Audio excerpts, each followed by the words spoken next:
the axis of the heart, what are we talking about? It has it has a definition, and it has clinical relevance. What we're saying is, what is the average direction that the impulse is traveling? And normally the impulse travels from the SA node, which is in line with your right shoulder, going towards the apex of the heart. So in essence, if you were to map out the axis of the axis of the heart travels somewhat like this. So it travels like that. Okay, so it should be somewhere, down here. Okay,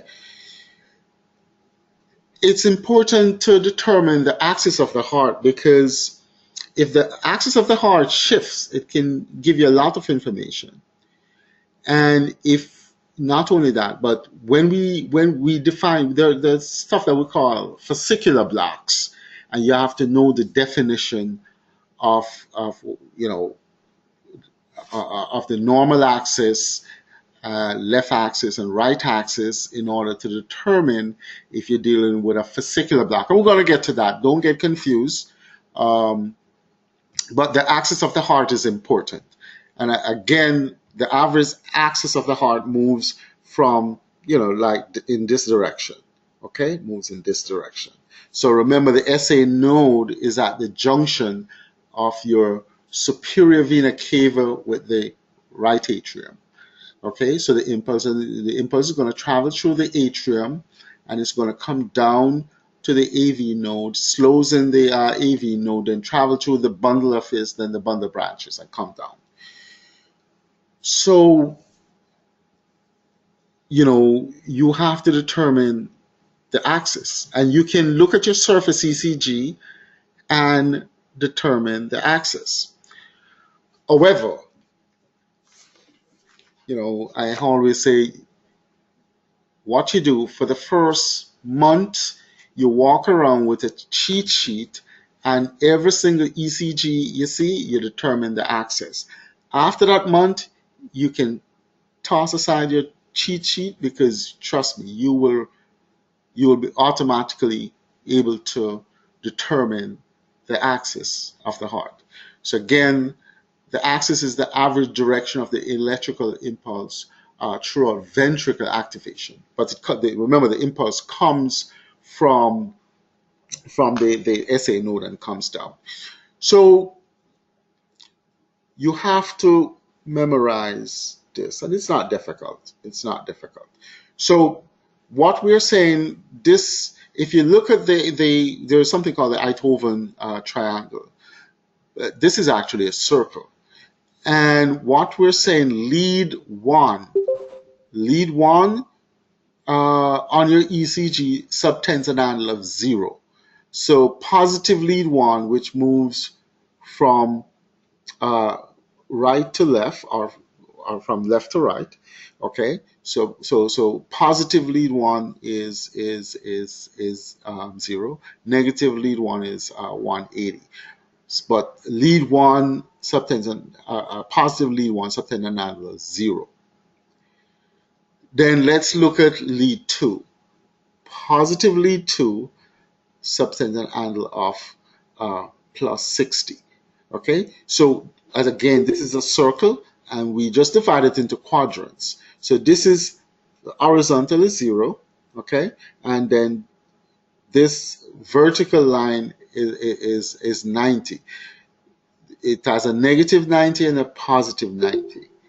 Below is positive 90. So everything below the horizontal is positive, and everything above the horizontal is negative. For those of you who never had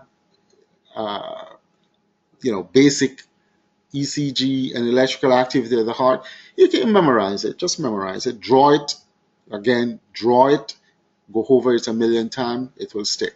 So lead 1 subtends an angle of 0, 0, 0 degrees. Lead 2 subtends an angle of plus 60. So, but lead, all your leads are going to go from positive to negative. But positive lead 2 subtends an angle of 60 degrees. Positive AVF subtends an angle of 90 degrees. Okay? Positive lead 3 subtends an angle of 120 degrees. Positive AVR subtends an angle of minus 150.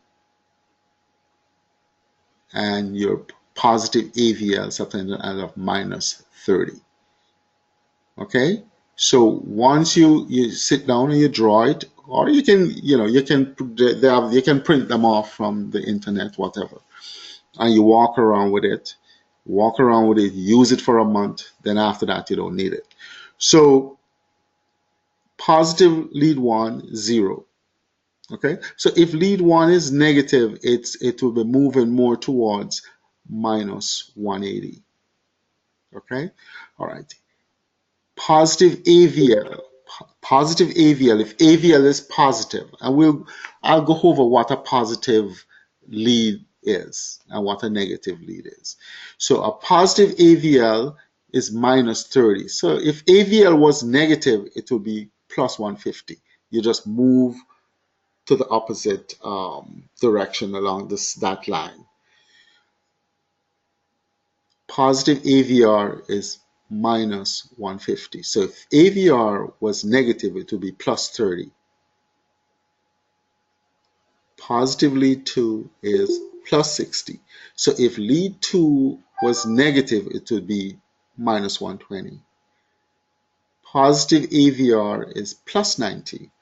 So AVF. Positive AVF is plus 90. So if AVF was negative, it would be minus 90.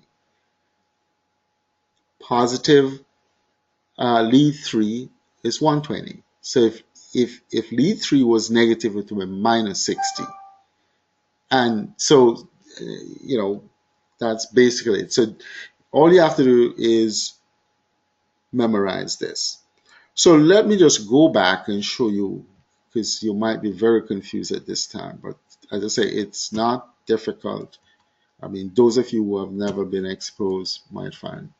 All right, so let's look at this EKG. All right, so to determine the axis, all you have to do is look at your limb leads. To determine the axis, all you have to do is look at your limb leads. Lead 1, lead 2, lead 3, AVR, AVL, and AVF. So just these 6 limb leads you have to look at in order to determine the axis. When we say lead 1 is positive, it means your QRS is up, is the net QRS is upward. So this is a positive lead 1, a positive lead 2, positive lead 3. AVR is negative because you see it's downward. So the net QRS is downward. So AVR here is negative. So remember, positive AVR is minus 150, but AVR here is negative. So it would be plus 30. It would be plus 30 because it's negative. AVL here looks negative, right? Remember, positive AVL is minus 30. So if you have a negative AVL, then it will be plus 150, plus 150. All right? AVF is positive here, so it is plus 90. Okay? So in essence, you have to walk around with your cheat sheet, but once you use it for a long period of time, it will stick. So as I say, so positive AVR is minus 150. So if AVR is negative, as I showed you, you have to come down here and then it's plus 30 degrees. All your degrees below lead 1 is positive. So everything below here is positive. Everything above there is negative. Again, lead 1 subtends an angle of 0. Lead 2 plus 60. AVF 90. Lead 3 120.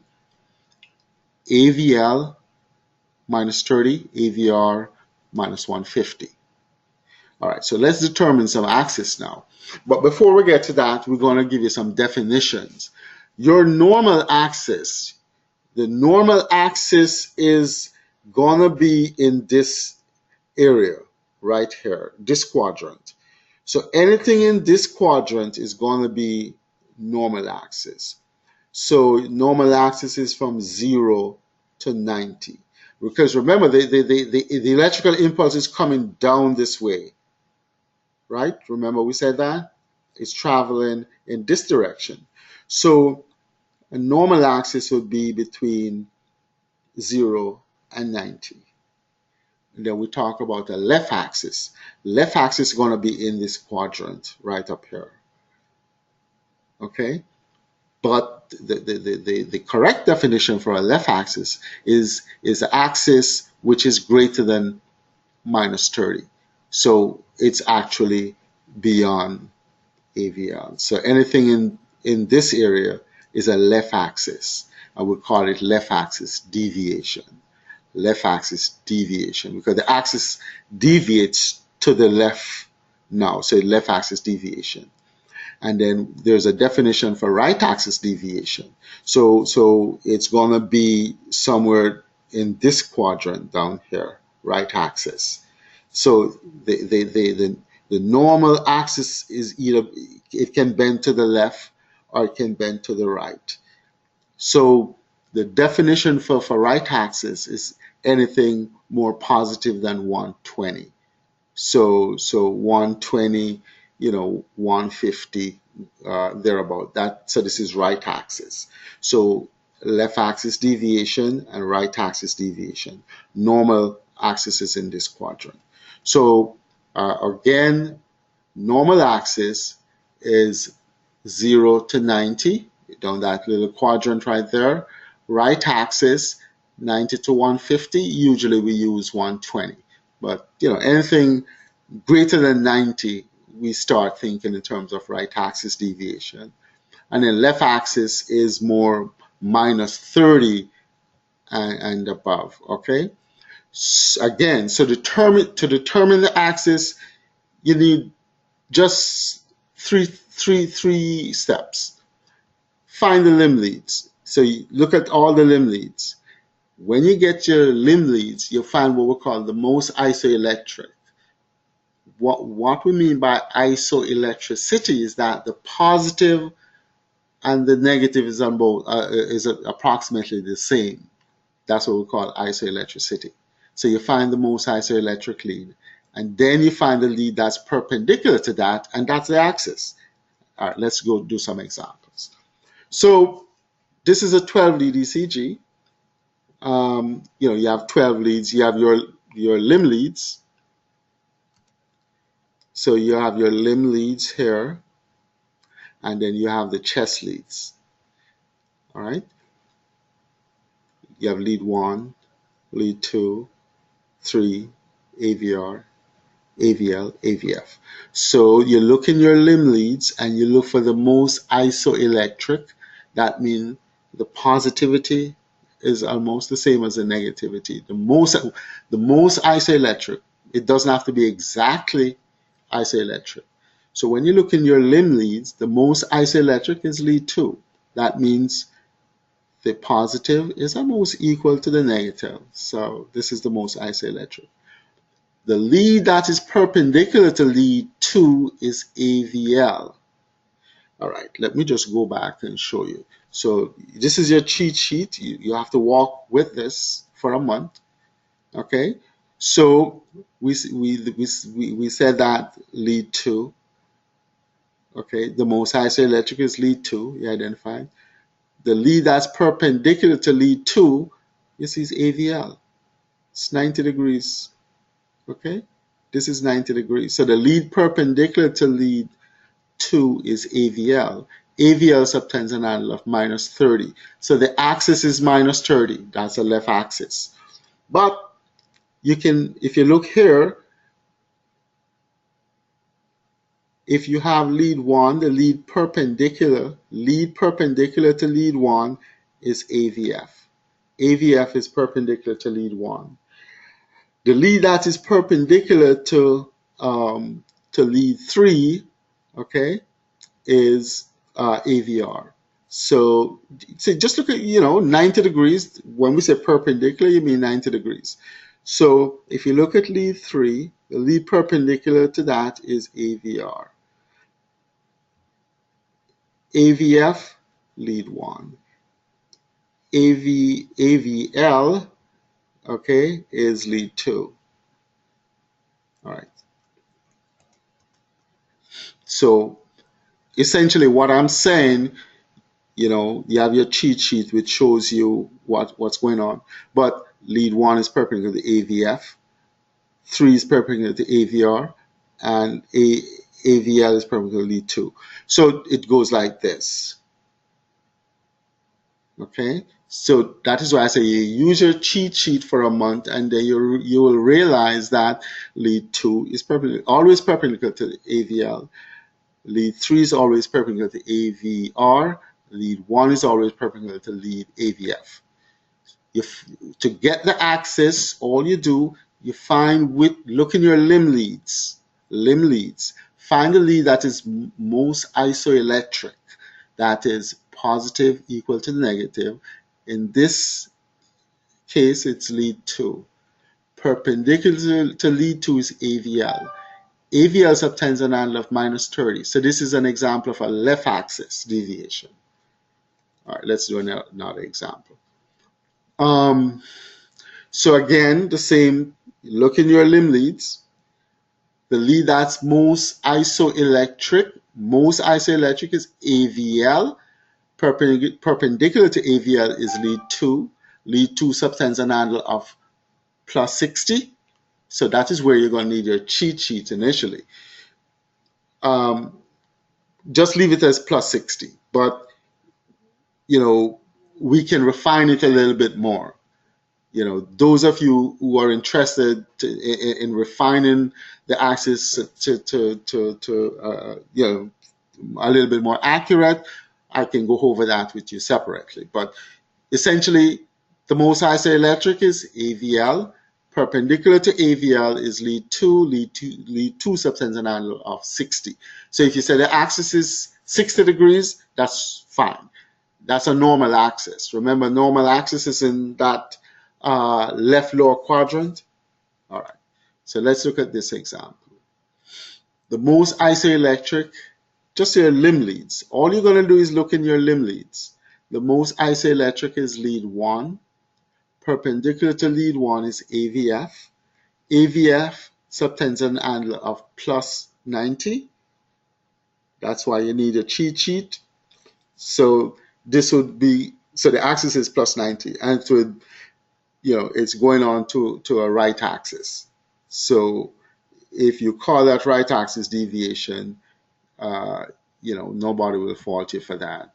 So look in your limb leads, look for the most isoelectric. That means the positivity of your QRS is almost the same as your negativity of the QRS. So this is the most isoelectric lead.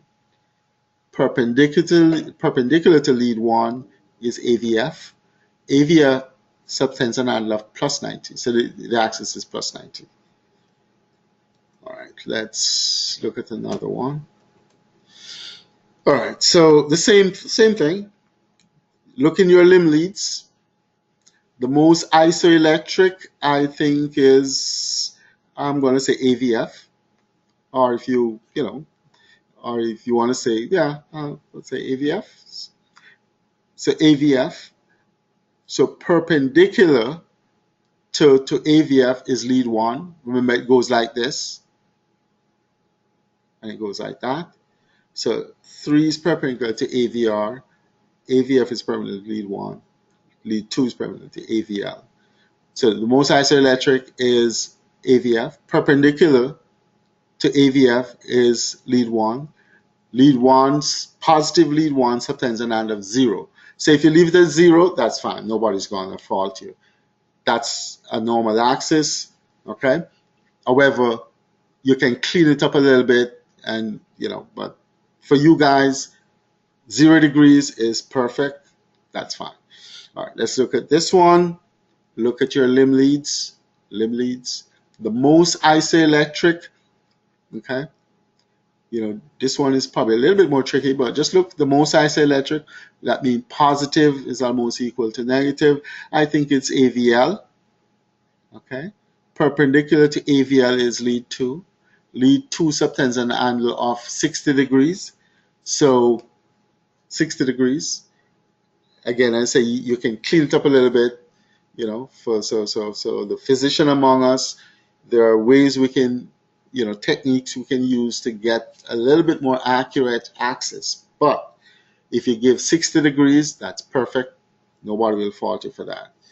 Okay, so, all right, so, all right, so 60 degrees.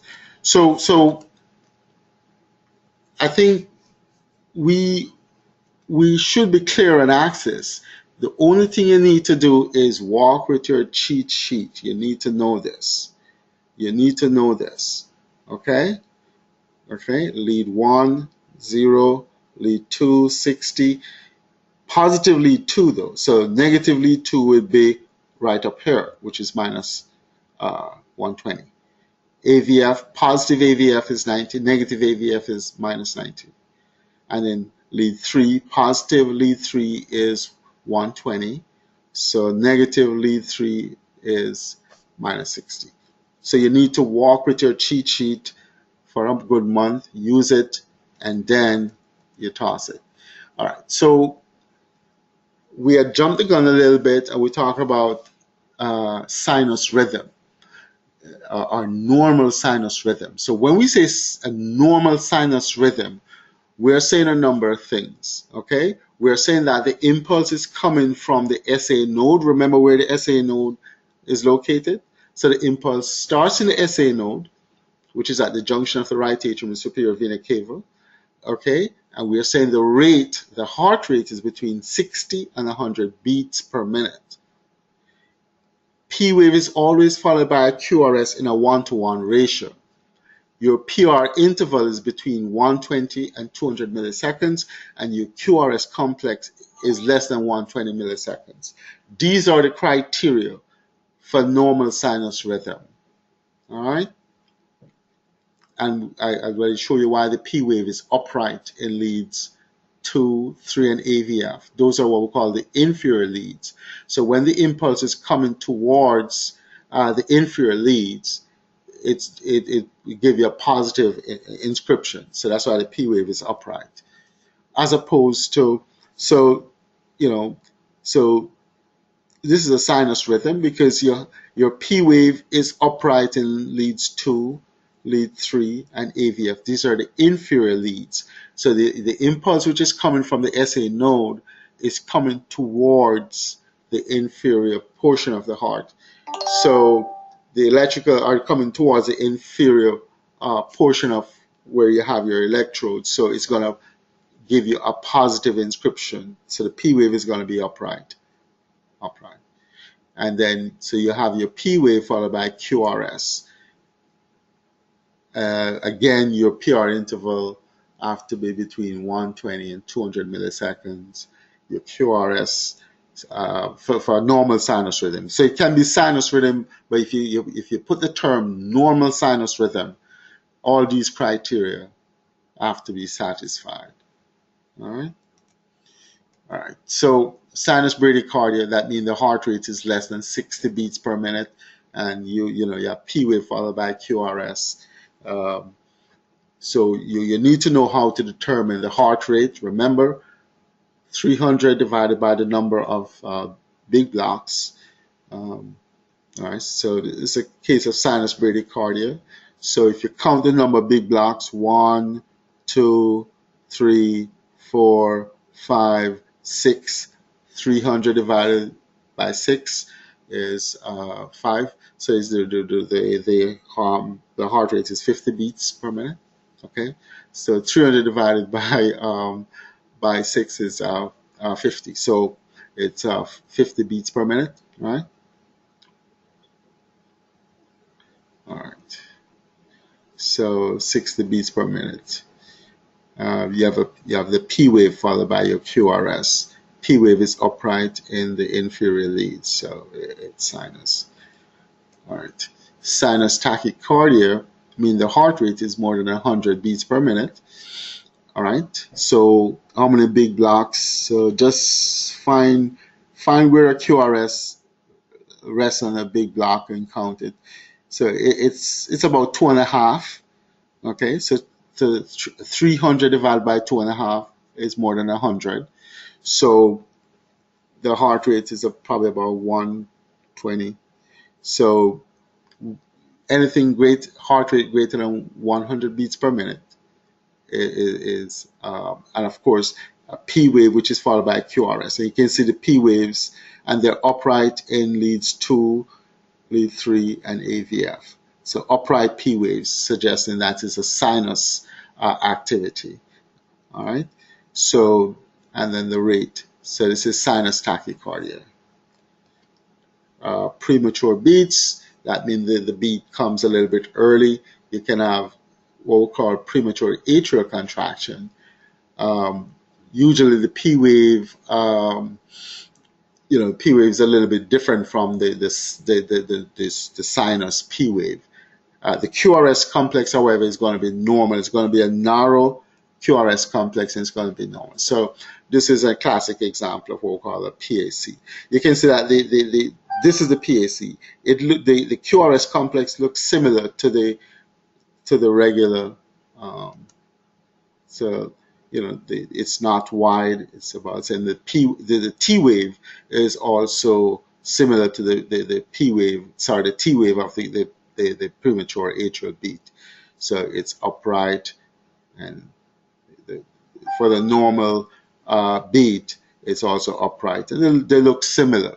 Okay, so everything for your PAC, premature atrial contraction, everything is going to look the same. However, it's going to come early.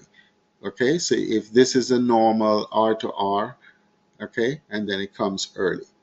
Okay, sometimes the P wave is a little bit different, but the QRS usually looks very similar. That's a PAC, as opposed to a PVC, which is very wide and bizarre, and usually you shouldn't see a P wave. So with a premature ventricular contraction, PVCs, you're not going to see a P wave. So remember, with the PAC, even though the beat comes early, you still have the P wave there. But with a PVC, you shouldn't have a P wave, and the complex is wide and bizarre. The T wave is usually in the opposite direction to the baseline rhythm T wave. You see, this is a nice upright T wave. This one is for the PVC. It's inverted and looks different.